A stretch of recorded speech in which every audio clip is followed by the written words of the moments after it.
மனசாட்சிக்கு துரோகம் செய்யாமல் முழு உழைப்பை செலுத்தி ஆட்சி நடத்தி வருவதாக முதலமைச்சர் மு.க.ஸ்டாலின் பெருமிதம்.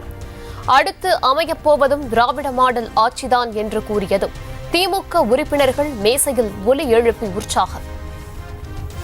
எங்க மனசாட்சிக்கு விரோதம் இல்லாம முழு உழைப்பை தந்து நாங்க ஆட்சி நடத்திட்டு வரோம். அடுத்து அமையப்போகும் அரசும் திராவிட முன்னேற்ற கழக அரசு தான்.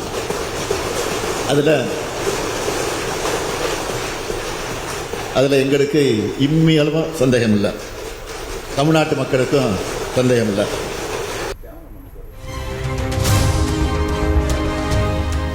விடியல் பயணம், மகளிர் உரிமை தொகை, காலை உணவு போன்ற திட்டங்களுக்கான செலவுகள் வெட்டிச் செலவுகளா என முதலமைச்சர் கேள்வி. கடந்த 5 ஆண்டுகளில் தமிழ்நாட்டின் வருவாய் அதிகரித்து இருந்தாலும் நிதிச்சுமை அதிகரித்து இருப்பதாகவும் சட்டப்பேரவையில் விளக்கம்.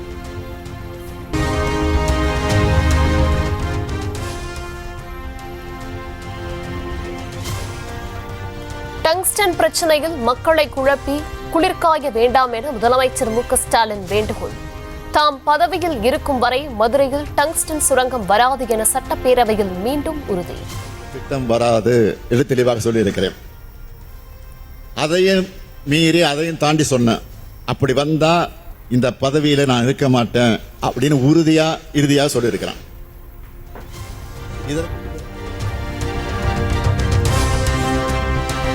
திமுக ஆட்சியில் காவல்துறை சுதந்திரமாக செயல்படுவதால் தமிழகத்தில் பெருமளவு குற்றங்கள் குறைந்துள்ளதாக சட்டப்பேரவையில் முதலமைச்சர் பேச்சு. இதுவரை 1 லட்சம் போராட்டங்களுக்கு அனுமதி கொடுத்திருப்பதாகவும் போராட்டம் நடத்த உரிமை இல்லை என்ற தவறான வாதத்தை முன்வைக்க வேண்டாம் எனவும் வேண்டுகோள். போராட்டம் நடத்த ஒதுக்கப்பட்ட இடத்துல போராடலாம், தவறு இல்லை. இத்தகைய போராட்டங்களுக்கு உரிய காலத்தை அனுமதி கேட்டா நாங்கள் கொடுத்திருக்கிறோம். நாங்கள் ஆட்சிக்கு வந்ததிலிருந்து தமிழ்நாட்டில் இதுவரை சுமார் 1 லட்சம் போராட்டங்களுக்கு அனுமதி கொடுத்திருக்கிறோம். என் தலைமையிலான அரசுல காவல்துறை சுதந்திரமாக செயல்படுகிறது. ரவுடி விஷயத்தில் ஈடுபடுகிறவங்க தயவுதாட்சியம் பார்க்காம நடவடிக்கை எடுத்து வருது. இதனால கொலைகள், ரவுடி சம்பந்தப்பட்ட கொலை சம்பவங்கள் மற்றும் ரவுடிகள் தொடர்புடைய சாதிய கொலை சம்பவங்கள் குறைஞ்சிருக்கு.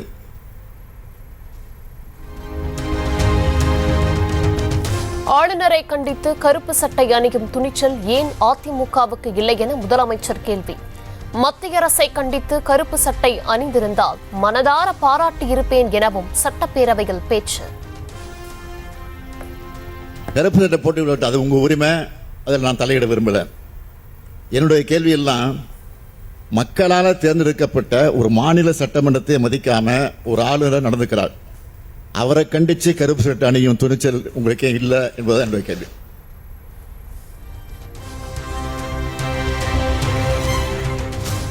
நாடு முழுவதும் பணவீக்கம் அதிகரித்து இருந்தாலும் தமிழகத்தில் குறைந்திருப்பதாக முதலமைச்சர் விளக்கம்.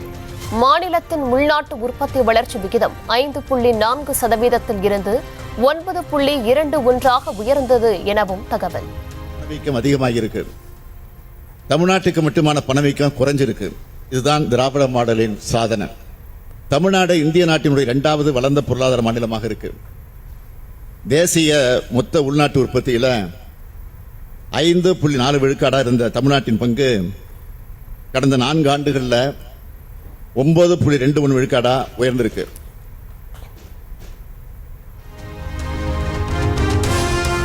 மத்திய அரசின் திட்டங்களுக்கு போதிய நிதி தரவில்லை என்றாலும் மாநில அரசு சொந்த நிதியை பயன்படுத்தி செயல்படுகிறது. தமிழக அரசை மத்திய அரசு தொடர்ந்து புறக்கணித்தும் வஞ்சித்தும் வருவதாக சட்டப்பேரவையில் முதலமைச்சர் குற்றச்சாட்டு. ஒன்றிய அரசானது தமிழ்நாடு அரசை தொடர்ந்து புறக்கணித்தும் வஞ்சித்தும் வருது. தமிழ்நாடு அரசு செயல்படுத்தி வரக்கூடிய பல்வேறு திட்டங்களுக்கு ஒன்றிய அரசானது மாநில அரசோட கொள்கைகளுக்கு எதிரான நிபந்தனைகளை விதிச்சு அரசு திட்டங்களை செயல்படுத்துறதுல சிரமங்களை உண்டாக்குறது மட்டும் இல்லாம அந்த திட்டங்களை முடங்குகிற சூழ்நிலையும் உருவாக்கி வச்சிருக்கு. இதுவரை மானிய உதவித்தொகையை விடுவிக்கல.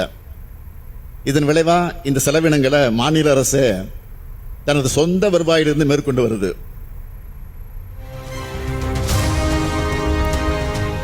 பொள்ளாச்சி பாலியல் வன்கொடுமை சம்பவம் தொடர்பான ஆதாரங்களை முதலமைச்சர் வழங்கியதாக தகவல். அதிமுகவினரும் சபாநாயகரை சந்தித்து ஆதாரங்களை வழங்கினர்.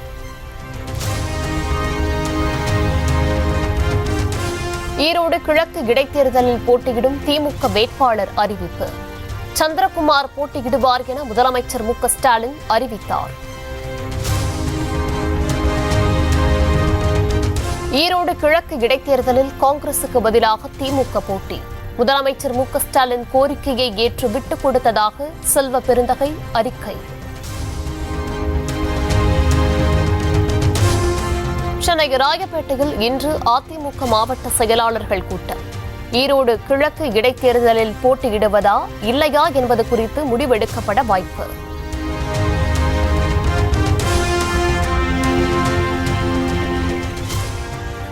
புதுச்சேரியில் பெட்ரோல் டீசல் விலை, பேருந்து கட்டண உயர்வை தொடர்ந்து மதுபான விலையும் உயர்கிறது.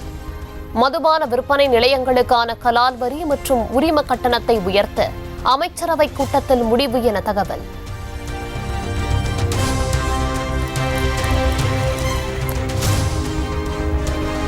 பொங்கல் பண்டிகை கொண்டாட முன்கூட்டியே சொந்த ஊருக்கு படையெடுத்து சென்ற மக்களால் ஸ்தம்பித்தது சென்னை. தாம்பரம், கிளாம்பாக்கம் உள்ளிட்ட இடங்களில் கடும் வாகன நெரிசல்.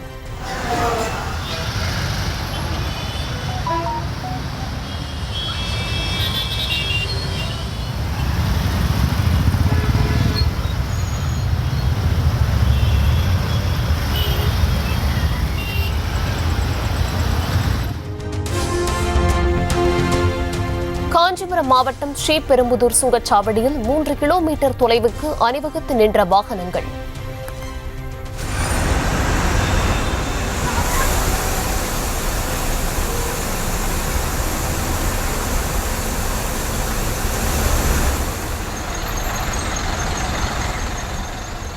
பொங்கல் பண்டிகை மற்றும் தொடர் விடுமுறை காரணமாக மக்கள் ஊருக்கு படையெடுத்து சென்றதால் போக்குவரத்து நெரிசல்.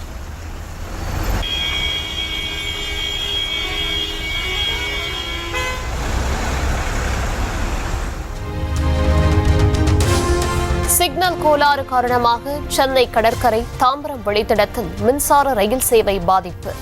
குறைந்த அளவிலான ரயில்கள் இயக்கப்பட்டதால் பயணிகள் கடும் அவதி.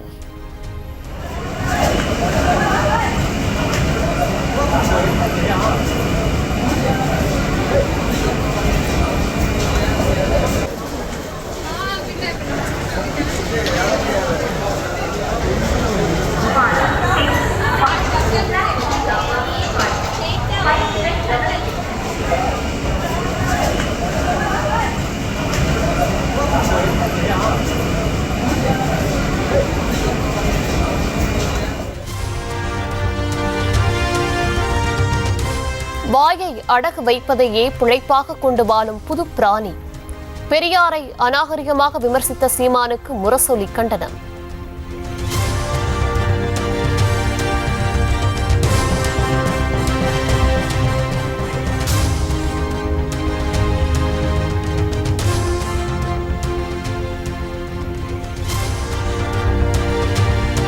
பெரியாரை பற்றி பேச இந்த களிசடைக்கு அருகிறை இருக்கிறதா என முரசொலி கேள்வி.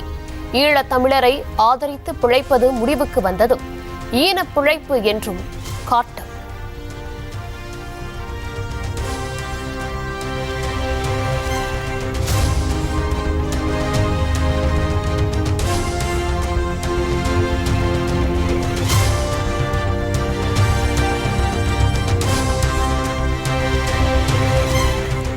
திராவிடத்தை திட்ட நாக்கு வாடகைக்கு விடப்படும் என்பதுதான் சீமான் கட்சியின் கொள்கை என முரசொலியில் விமர்சனம். மாமா கெட்டவன் இல்லை, கேடு கெட்டவன் என்பதுதான் அவரது பொன்மொழி என்றும் காட்டம்.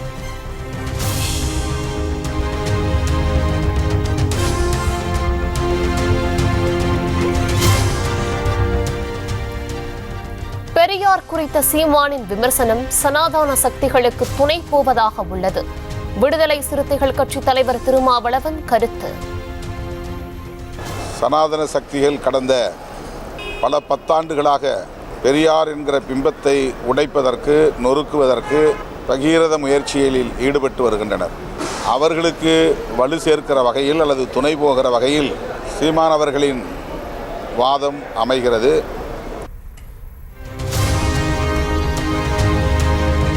சூரியனை எதிர்ப்பவர்கள் சூடுபட்டுதான் திருந்துவார்கள். பெரியார் குறித்த சீமானின் அநாகரிக பேச்சு குறித்து திமுக துணை பொதுச் செயலாளர் கனிமொழி கருத்து.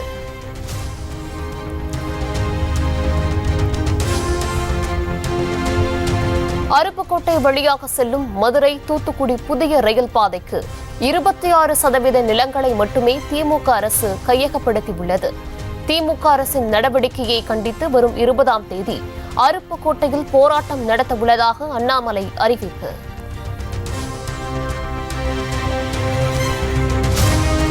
தமிழ்நாட்டில் நாம் தமிழர் கட்சிக்கும் மாநில கட்சி அங்கீகாரம் கிடைத்ததால் சீமான் ஹாப்பி. கட்சி கேட்டிருந்த உழவு செய்யும் விவசாயி புலி சின்னங்களை வழங்க தேர்தல் ஆணையம் மறுத்ததால் அதிர்ச்சி.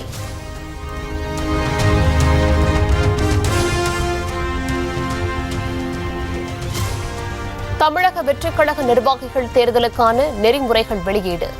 தேர்வு செய்யப்படும் நிர்வாகிகளின் பதவிக்காலம் 4 ஆண்டுகள் மட்டுமே என அறிவிப்பு.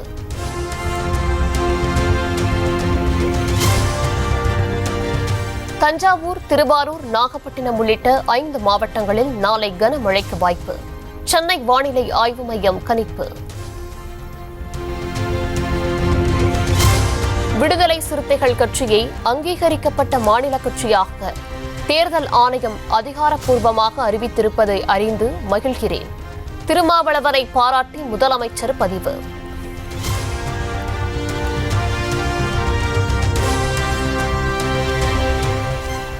சென்னை கோயம்பேடு சந்தை வளாகத்தில் பொங்கல் சிறப்பு சந்தை. கரும்பு, மஞ்சள் போன்றவற்றை ஆர்வத்துடன் வாங்கி செல்லும் மக்கள்.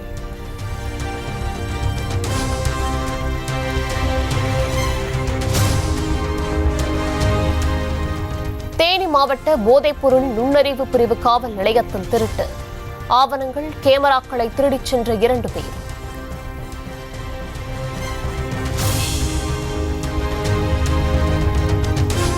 சென்னை பச்சையப்பன் கல்லூரி மாணவர்கள் 3 பேர் கைது. பேருந்தின் மேலேறி கோஷம் எழுப்பியதை அடுத்து நடவடிக்கை. ஏற்காட்டில் உறைய வைக்கும் குளிரால் மக்கள் பாதிப்பு. சாலை தெரியாத அளவிற்கு கடும் பனிமூட்டம் நிலவி வருவதால் வாகன ஓட்டிகள் அவதி.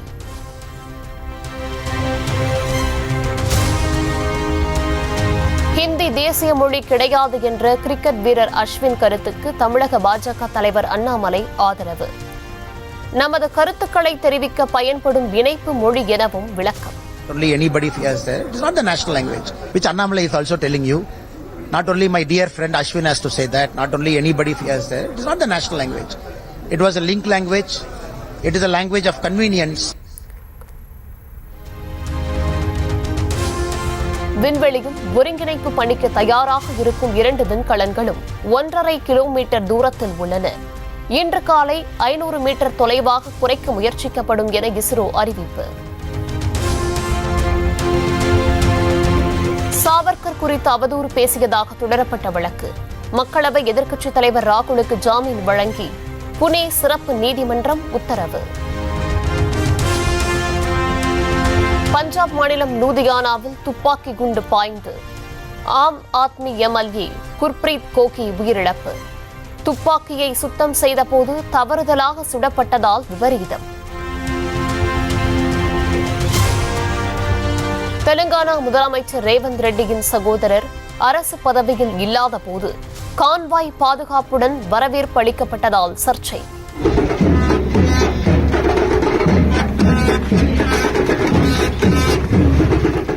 தெலுங்கானாவில் ஒரு முதலமைச்சர் தேர்வு செய்யப்பட்டால் 6 முதலமைச்சர்கள் இலவசம் என பிஆர்எஸ், பாஜக உள்ளிட்ட எதிர்க்கட்சிகள் விமர்சனம்.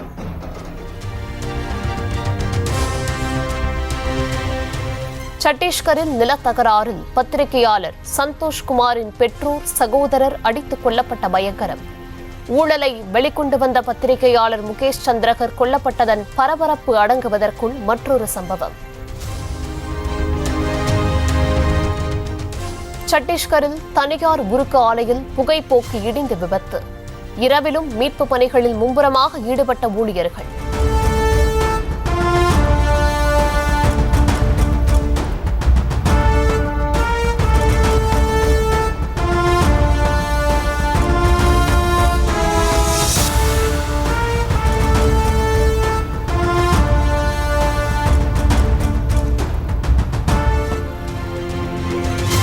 ஜம்மு காஷ்மீரின் பூஞ்ச் பகுதியில் கடும் பனிப்பொழிவு.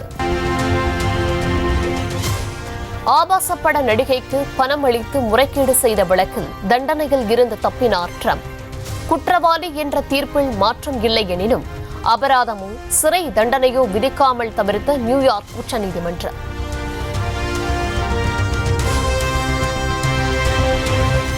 அமெரிக்க வரலாற்றில் குற்றவியல் தண்டனை பெற்ற முதல் அதிபராக வெள்ளை மாளிகையில் பணியாற்றும் ட்ரம்ப் நடிகைக்கு பணம் கொடுத்த வழக்கில் நிபந்தனையின்றி விடுவிக்கப்பட்டதால் வெள்ளை மாளிகைக்கு செல்வதில் எந்த சிக்கலும் இல்லை. நடிகைக்கு பணம் கொடுத்த வழக்கில் நிபந்தனையின்றி விடுவிக்கப்பட்டது குறித்து ட்ரம்ப் கடும் விமர்சனம். நீதிபதியின் வெறுக்கத்தக்க ஏமாற்று வேலையை எதிர்த்து மேல்முறையீடு செய்யப்போவதாக சமூக வலைதள பக்கத்தில் பதிவு. வீடுகளையும் வணிக இடங்களையும் சாம்பலாக்கிய காட்டுத்தீ. கலிபோர்னியாவில் காட்டுத்தீயால் பாதிப்பு ஏற்படுவதற்கு முன்பும் பின்பும் எடுக்கப்பட்ட புகைப்படங்கள் வெளியீடு.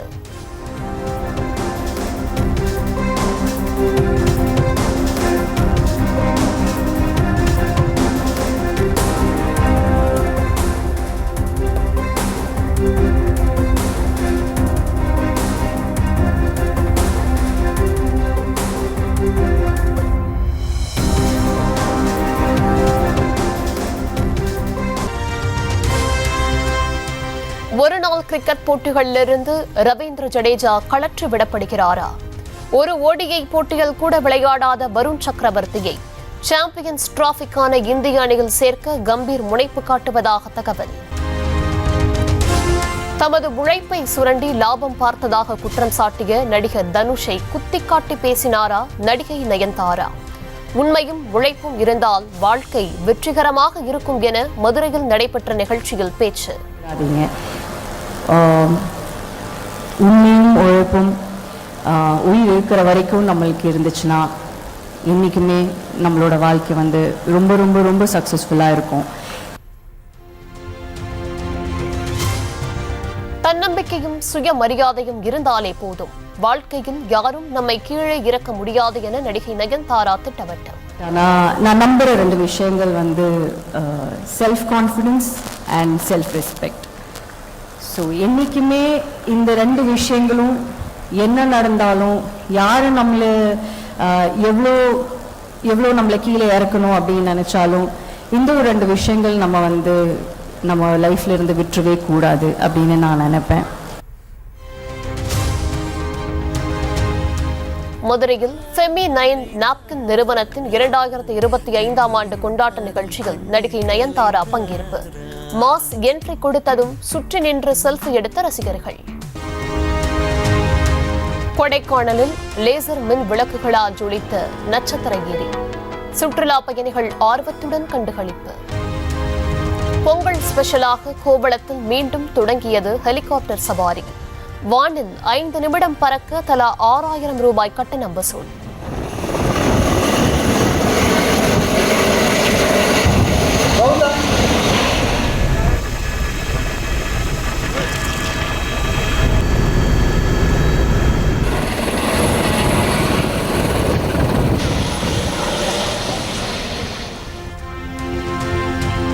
கேரளாவின் வயநாடு அருகே தாயை பிரிந்து தனியாக சுற்றித் திரியும் குட்டி யானை.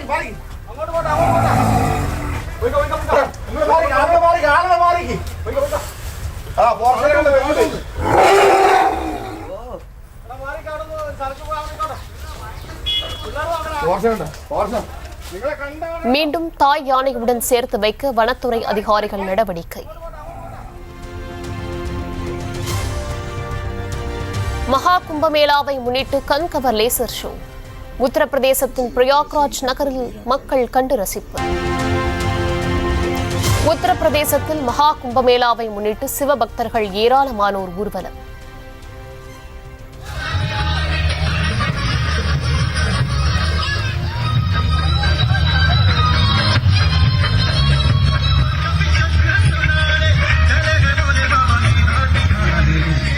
அகோரிகள் போல வேடம் அணிந்து வித்தியாசமான முறையில் ஹோலி கொண்டாட்டம்.